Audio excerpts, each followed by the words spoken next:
রাজধানী ঢাকাসহ দেশের অন্তত ২০টি জেলায় দুপুরের মধ্যে বজ্রবৃষ্টির পূর্বাভাস দিয়েছে আবহাওয়া অধিদপ্তর। এসব এলাকার অভ্যন্তরীণ নদীগুলোকে ১ নম্বর সতর্ক সংকেত দেখাতে বলা হয়েছে।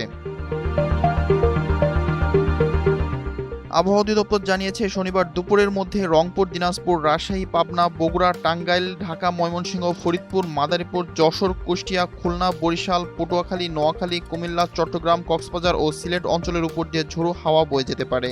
এসব এলাকায় উত্তর বা উত্তর-পশ্চিম দিক থেকে ঘন্টায় ৪৫ থেকে ৬০ কিলোমিটার বেগে অস্থায়ীভাবে দমকা অথবা ঝোড়ো হাওয়া সহ বৃষ্টি বা বজ্রসহ বৃষ্টির সম্ভাবনা রয়েছে।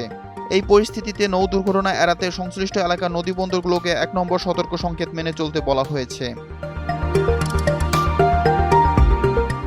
এদিকে শুক্রবার রাতে প্রকাশিত ২৪ ঘন্টার পূর্বাভাসে বলা হয়েছে, আজ সন্ধ্যা ৬টা পর্যন্ত রংপুর, ময়মনসিংহ, খুলনা, বরিশাল, চট্টগ্রাম ও সিলেট বিভাগের অনেক জায়গায় এবং রাজশাহী ও ঢাকা বিভাগের কিছু এলাকায় অস্থায়ীভাবে দমকা বা ঝোড়ো হাওয়া এবং বিদ্যুৎ চমকানো সহ হালকা থেকে মাঝারি ধরনের বৃষ্টি হতে পারে।